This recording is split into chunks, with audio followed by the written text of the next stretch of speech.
Na-fall na ba kayo sa maling tao? Hoy!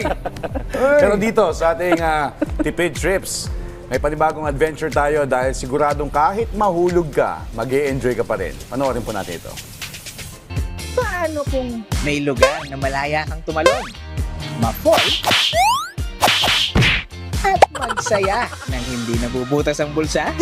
Don't worry dahil kahit hindi ka anak ng kontraktor, afford mo dito.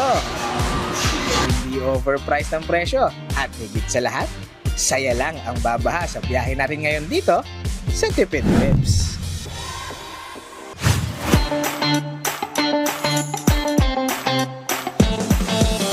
So, we are here ngayon po sa We Jump Fiesta Carnival po, located here sa Cubao. Mostly po, pumupunta po sila here with their families or friends po to have fun po or like kapag gumagawa po sila ng contents, they go here to heal their inner child.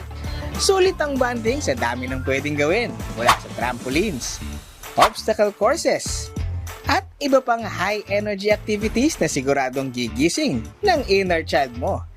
At para mas ma-experience ang ultimate hopping adventure, tara at subukan na natin ang kalayaang tumalon sa free zone area.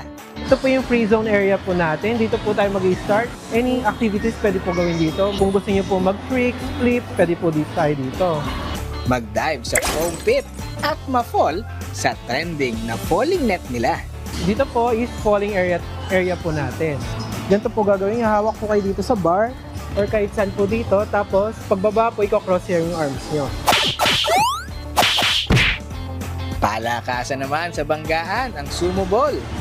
Dito po sa dodgeball area, meron po tayong sumo ball. Pwede po sila mag-roll or magbanggaan po.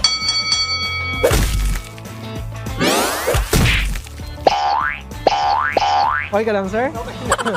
Kung in ka for something extreme, meron ding wall climbing, ninja course, basketball, tiki wall,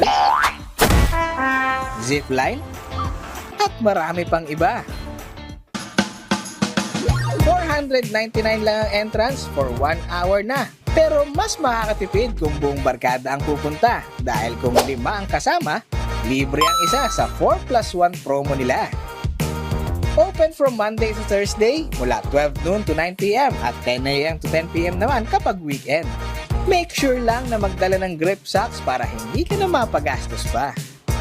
Malaki, malinis, at siguradong enjoy ang pamilya at barkada. Kaya tara at sugod na, sama-sama tayo ulit sa susunod na Tipid Trips.